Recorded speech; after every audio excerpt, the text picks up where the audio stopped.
लोग दर्शन करने जाते हैं यमुना जी के तट पे, तो मैं आपको बता नहीं सकता, कांटे जैसे चुभते हैं और ऐसा लगता है कि हमें तो इस जीवन में रहना ही नहीं चाहिए। और मैं बार बार कहता हूँ यमुना जी से कि या तो यमुना जी हमारे ऊपर ऐसी कृपा करें, हमें ऐसी सामर्थ्य दें कि हम यमुना जी की उस स्थिति को ठीक कर पाएं, अन्यथा हमारे जीवन को आज ही खत्म कर दें, कारण को उनकी वास्तविक स्थिति में ला सकें, चाहे उस दिन के तुरंत बाद जीवन समाप्त हो जाए। और ये ठाकुर जी को साक्षी करके मैं आपके सामने कह रहा हूँ, उस दिन के बाद जीवन समाप्त हो जाए, कुछ भी ना मिले, सब कुछ स्वीकार है, पर एक बार यमुना जी अपनी वास्तविक स्थिति में आ जाए। और नीति पर नहीं जब लोग चलते हैं तभी विनाश उत्पन्न होता है।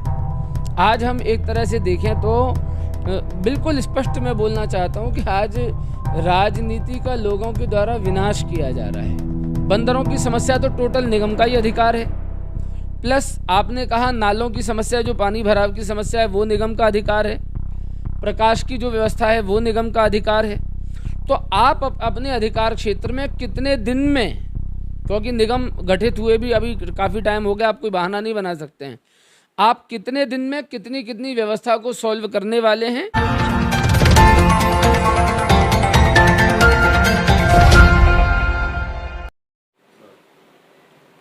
नमस्कार।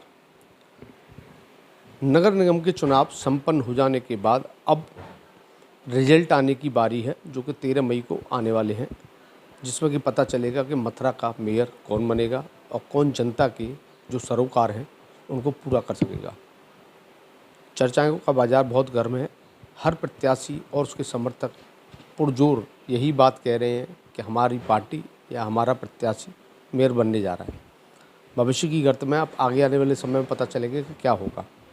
इन सब के बीच में राजनीति के साथ साथ कुछ समसामयिक विषयों को लेकर, कुछ मथुरा की तस्वीर को लेकर कि मथुरा की तस्वीर कैसी होनी चाहिए और मथुरा की समस्याओं का समाधान कैसे संभव हो, इन विषयों को लेकर हम चर्चा करेंगे। क्योंकि उनका कहना है कि अगर राजनीति में उतरना है तो राजनीति के साथ साथ अपने क्षेत्र का विकास भी संभवतः होना चाहिए और उसके लिए प्रयास भी होने चाहिए। एक चेहरा है जो कि इस समय राजनीति से जुड़ के कुछ माहौल बनाने की तरफ बढ़ रहा है और उद्देश्य लेकर चल रहा है कि मथुरा के विकास में किसी तरीके का समझौता नहीं होना चाहिए और विकास कार्य पूरे होने चाहिए और मथुरा के क्षेत्र के वासियों की समस्याओं का समाधान भी अब होना ही चाहिए। क्योंकि केवल वादे हो जाते हैं, चुनाव संपन्न हो जाते हैं और चुनाव के बाद जनता वहीं खड़ी हुई दिखाई देती है। तो मेरे साथ हैं पंकज भाई शास्त्री, जो कि एक भागवताचार्य भी हैं और कई बार रूबरू हो चुके हैं हमारे दर्शकों के साथ, और उनसे समसामयिक विषयों पर हम चर्चा करते भी रहते हैं। पंकज जी, इस बार कुछ राजनीति में ज़्यादा सक्रिय दिखाई दे रहे हैं। मेयर के चुनाव को लेकर भी चर्चा हुई थी हमारी आपकी, आपने कहा कि मैंने भी आवेदन किया है और टिकट मिलने की संभावना है। हालांकि अब वो संभावनाएं तो पूरी नहीं हो सकें, जो कुछ भी कारण रहे हों, लेकिन अब आपको क्या लगता है कि राजनीति का मापदंड अब क्या होना चाहिए और राजनीति किस तरफ जानी चाहिए, और विकास कार्यों को लेकर क्या कोई ऐसा अनुबंध होना चाहिए कि वो निश्चित रूप से पूरे हों? देखिए, जो प्रश्न आपने किया है बड़ा महत्वपूर्ण है। अगर इसे गहनता से देखा जाए कि राजनीति का मापदंड क्या होना चाहिए, तो देखिए सबसे पहले हम एक शब्द की चर्चा करेंगे, राजनीति। इसमें जो सबसे महत्वपूर्ण शब्द है वो है नीति। राजनीति में कोई भी व्यक्ति आए वो नीति पर चले, जो नीति हमारे सनातन धर्म ने समझाई है, जो नीति हमारे आदर्शों ने, हमारे पूर्वजों ने समझाई है। सचिन जी, देखा ये जा रहा है कि लोग राजनीति में आते तो हैं, कहते हैं कि मैं राजनीतिज्ञ हूँ, मैं राजनीति करता हूँ, बट नीति पर चलने को लोग तैयार नहीं हैं। और नीति पर नहीं जब लोग चलते हैं तभी विनाश उत्पन्न होता है। आज हम एक तरह से देखें तो बिल्कुल स्पष्ट मैं बोलना चाहता हूँ कि आज राजनीति का लोगों के द्वारा विनाश किया जा रहा है। विनाश क्या है कि जब राजनीति में लोग आते हैं तो बहुत बड़ी बड़ी महत्वाकांक्षाएं लेके आते हैं, जबकि वस्तुतः राजनीति में जो व्यक्ति आए उसका लक्ष्य केवल एक होना चाहिए, जनता की सेवा।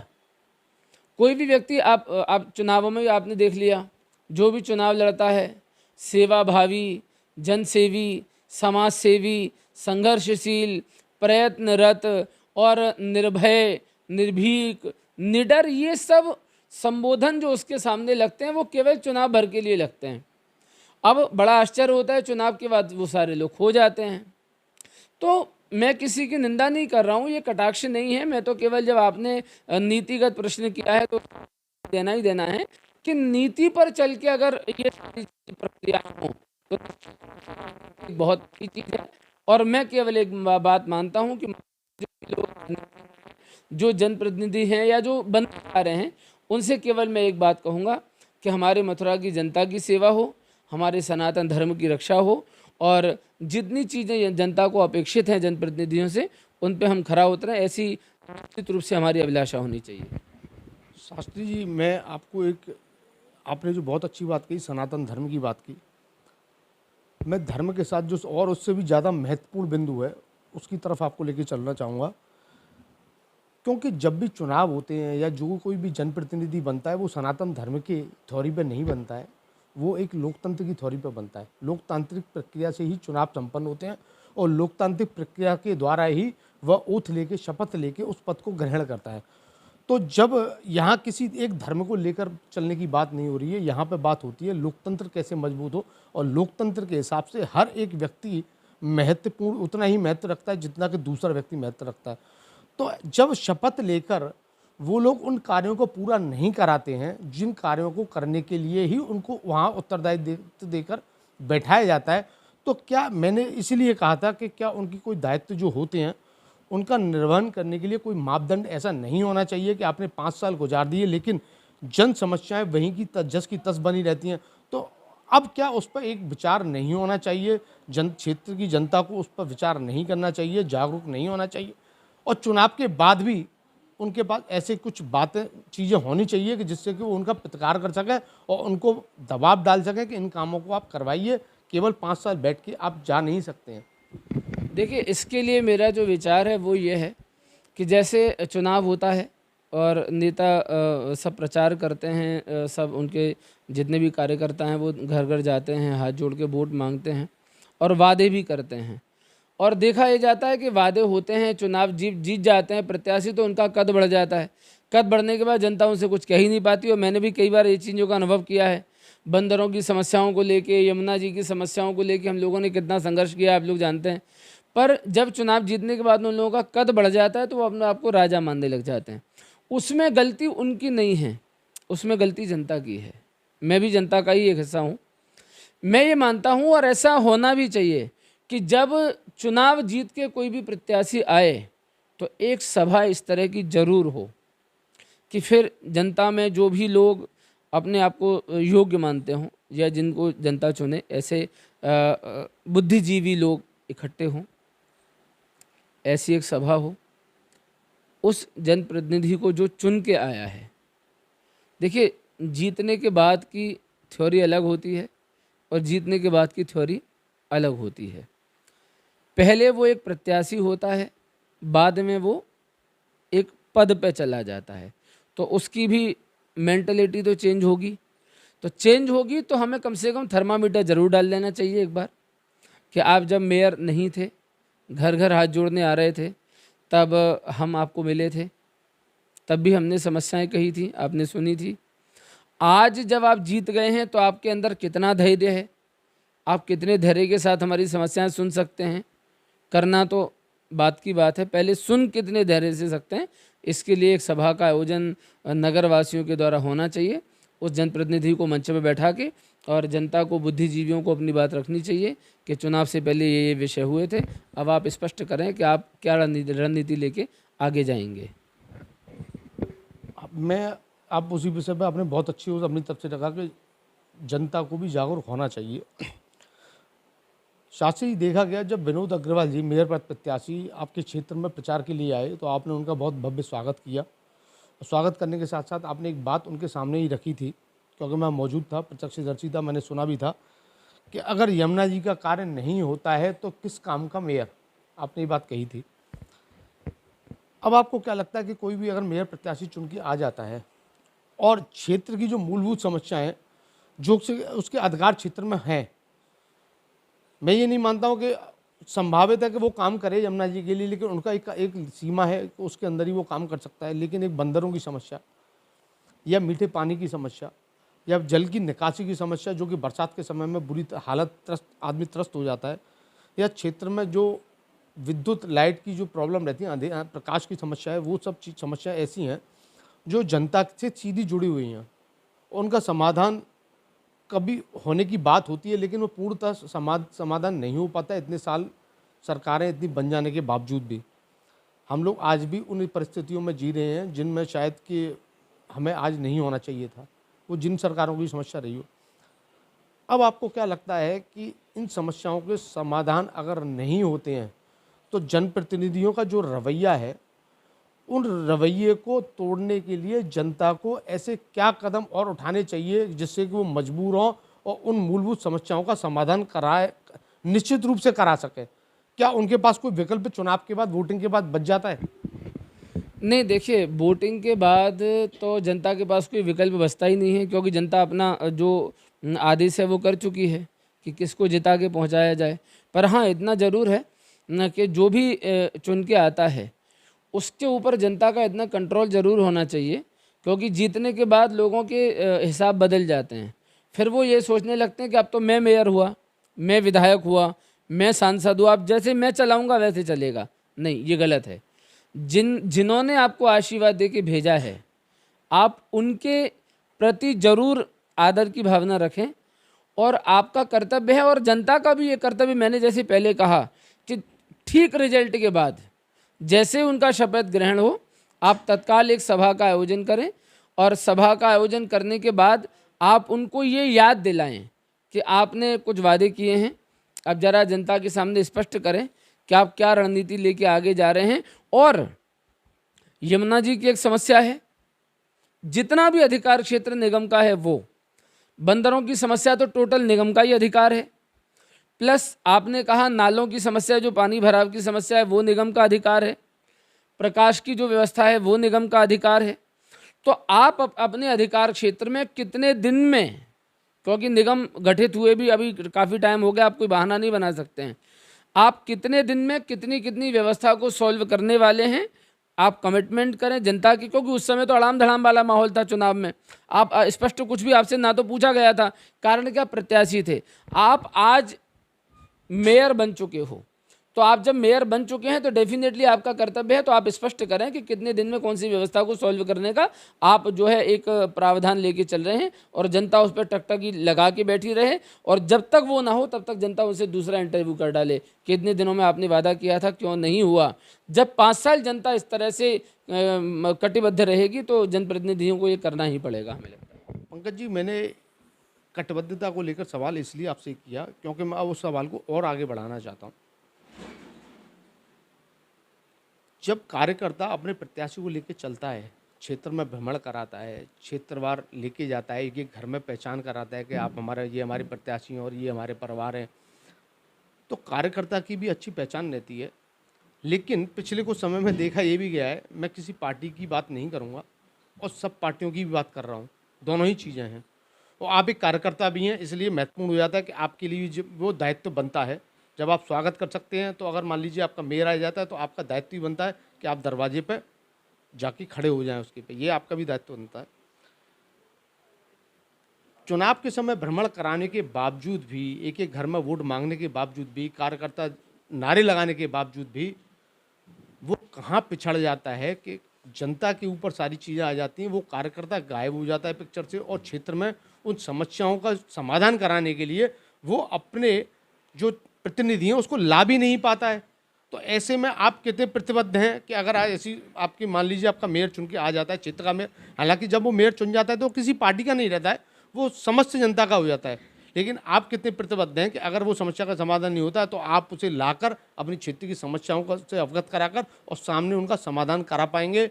आपके पास ऐसी कोई टीम व्यवस्था या आपके दिमाग में ऐसी चीज़ें कुछ हैं? देखिए, ये विषय बहुत ही महत्वपूर्ण आपने छेड़ा है, और ये बहुत आवश्यक है कि जब विनोद जी आए थे चौबियापाड़ा क्षेत्र में, तो हमारा गृह क्षेत्र है और वहाँ हमने स्वागत भी किया था, आप तो सम्मिलित थे। और definitely as a member of BJP मैं इस चीज़ के लिए दायित्व तो है मेरा कि मैं उनको लाऊं, क्योंकि ये अलग बात है कि हम बीजेपी से बिलोंग करते हैं तो हम अपने कैंडिडेट का स्वागत करते हैं और जब वो जीत जाए तो हम भी चुप हो जाएं, तो ऐसा हमारा स्वभाव तो नहीं है। और हम ये कमिटमेंट करते हैं आपके चैनल के माध्यम से जनता से कि चौबिया पाड़ा क्षेत्र, कम से कम इस क्षेत्र की जिम्मेदारी तो हमारी बनती है। अब चाहे जो भी रवैया किसी का भी रहे, पर जब मैं अपने कैंडिडेट का स्वागत कर सकता हूँ, उसके साथ चल सकता हूँ, उसके लिए लोगों से वोट मांग सकता हूँ, तो डेफिनेटली जब ये जीत के आएंगे तो हमारे क्षेत्र में जो भी समस्या होगी तो हम वचनबद्ध हैं इसके लिए कि हम उनको यहाँ पे लाएंगे और ये काम कराए जाएंगे निश्चित रूप से। चलिए शास्त्री जी, निश्चित रूप से आपके कमिटमेंट, आपकी बातों को सुनकर शायद कुछ लोगों को कैसा लगेगा ये तो उनके ऊपर निर्भर करता है, लेकिन कुछ हद तक ऐसा लगता है कि किसी एक कार्यकर्ता के रूप में उसे वो वचनबद्ध तो हो रहा है, लेकिन अक्सर तो नेता भी वचनबद्ध नहीं दिखते, लेकिन एक कार्यकर्ता होने के नाते आप वचनबद्ध दिख रहे हैं। शास्त्री जी, आपकी अपनी रणनीति क्या है, राजनीति में आने का उद्देश्य क्या है, और अब आप राजनीति किस तरफ करना चाहते हैं? क्योंकि मेयर की आप टिकट मांग रहे थे, वो तो हुई नहीं, अब आपकी राजनीति किस तरफ जाएगी? हाँ, ये बहुत अच्छा है। देखिए, ऐसा है कि हम लोग चतुर्वेदी समाज से आते हैं और चतुर्वेदियों को एक टाइटल मिला है यमुना पुत्र, और ये किसी के द्वारा प्रदत्त नहीं है, ये स्वयं सिद्ध है और अनादिकाल से चला आ रहा है। हम लोग धरातल पे, हमारी परंपरा, जब भगवान कृष्ण व्रज में विराजमान रहे तब से हमारी परंपरा है और तब से ही यमुना मैया व्रज में विराजमान है। हम लोगों ने यमुना जी की जो स्थिति आज है उससे सब लोग परिचित हैं, और यमुना जी की स्थिति अच्छी करने के लिए बहुत प्रयास किए, बहुत संघर्ष किए, पर वैसा नहीं हुआ। और जो लोग भी प्रयासरत रहे हम उनके साथ भी शामिल हुए। कुछ लोग तो अपनी महत्वाकांक्षाओं में ही विलीन हो गए, कुछों को कुछ चीज़ें हो गई तो वो उनमें रत हो गए, पर हमारी गणित जहाँ थी आज वही हैं। हम पहले भी यमुना पुत्र थे और ये शौर्य हमारे जीवन का है जो अखिल विश्व में किसी के पास नहीं है। हमारे परदादा भी यमुना पुत्र थे, हमारे दादा भी यमुना पुत्र थे, हमारे पिताजी भी यमुना पुत्र हैं, मैं भी यमुना पुत्र हूँ, मेरा बेटा भी यमुना पुत्र है, उसका बेटा भी यमुना पुत्र होगा। ये शौर्य हमारे साथ है। तो इसका निश्चित रूप से एक वहन करना हमारा कर्तव्य बनता है, जो भार हमारे कंधे पे बहुत बड़ा है और बड़े हम उदास और हताश इस चीज़ से हैं। मैं आपको ये बात कह नहीं सकता हूँ चैनल के माध्यम से। और हमारे जीवन में भगवान का दिया हुआ सब कुछ है, पर एक तकलीफ़ अगर हमारे जीवन में कुछ है तो रियली यही है कि हम लोग सब कुछ कर रहे हैं, पर इतने बड़े समाज से हम लोग बिलोंग करते हैं, सब कुछ है, पर हम अपनी यमुना मैया के लिए कुछ नहीं कर पा रहे। मुझे राजनीति से कुछ भी नहीं चाहिए और मेरा कभी भी राजनीति करने का कोई उद्देश्य भी नहीं था, पर मैं जब अकेले में कभी कभी बैठता हूँ सचिन जी, तो अपने मन में ये विचार करता हूँ कि हम अपने जीवन में अपने दायित्व का कितने % पालन कर पाए हैं।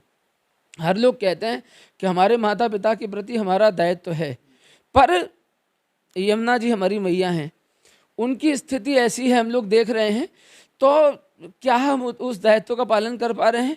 मैं जब कभी अकेले बैठता हूँ और इन चीज़ों को देखता हूँ, जब हम लोग दर्शन करने जाते हैं यमुना जी के तट पे, तो मैं आपको बता नहीं सकता, कांटे जैसे चुभते हैं और ऐसा लगता है कि हमें तो इस जीवन में रहना ही नहीं चाहिए। और मैं बार बार कहता हूँ यमुना जी से कि या तो यमुना जी हमारे ऊपर ऐसी कृपा करें, हमें ऐसी सामर्थ्य दें कि हम यमुना जी की उस स्थिति को ठीक कर पाएँ, अन्यथा हमारे जीवन को आज ही ख़त्म कर दें। कारण कि यमुना जी की ऐसी स्थिति देखकर ऐसा लगता है कि हमें ये जीवन जीना ही नहीं चाहिए।